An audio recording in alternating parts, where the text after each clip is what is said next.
E que eu queria saber se, de alguma maneira, a própria posição do Bolsonaro ou a própria declaração do PT, que foi um apoio em relação à Rússia, se isso vai ser explorado politicamente durante a campanha e qual o poder disso aí, de fato, sobre a campanha?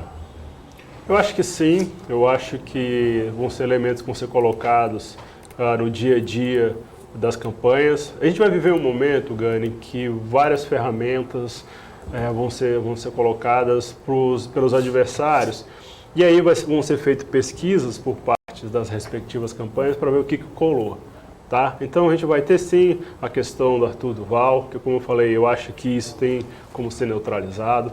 A gente vai ter sim essas declarações do Bolsonaro com relação à guerra, o posicionamento dele, a viagem dele que ele fez recentemente para a Rússia. A gente vai ter também, do outro lado, essa colocação do PT. Mas eu não acho que isso vai ser o cerne das campanhas, eu não acho que o eleitor brasileiro vai ficar tão sensibilizado a esses posicionamentos de A ou B com relação à Rússia, até porque é aquilo que eu falei para vocês, o eleitor na hora de votar ele vai pensar no dia a dia dele, vai pensar em como ele vai pagar as contas dele, vai pensar no futuro da família dele. Então assim, as colocações se é para um lado ou para o outro, se isso tiver algum efeito nessa dinâmica, aí sim vai ter algum impacto. Se não tendo, que eu acredito que não vai ter, a não ser tudo aquilo que eu falei para vocês, todo esse efeito da inflação, que aí tem outras ferramentas que vão tentar minimizar isso, não tendo então esse efeito prático, vai ficar distante, vai ficar mais uma peça ali para ser jogada, para ver se isso vai ter algum eco ou não.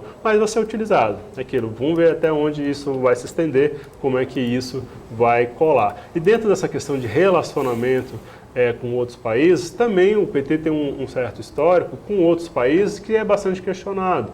O relacionamento que o Bolsonaro teve com os Estados Unidos, também ali na gestão Trump, foi algo que também foi bastante questionado.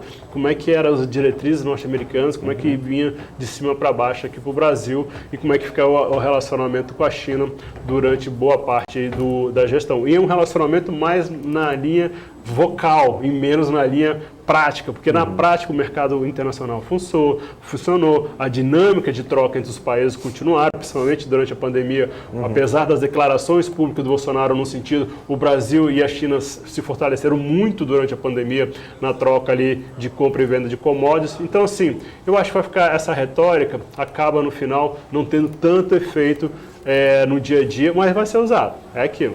Todas essas ferramentas vão ser utilizadas.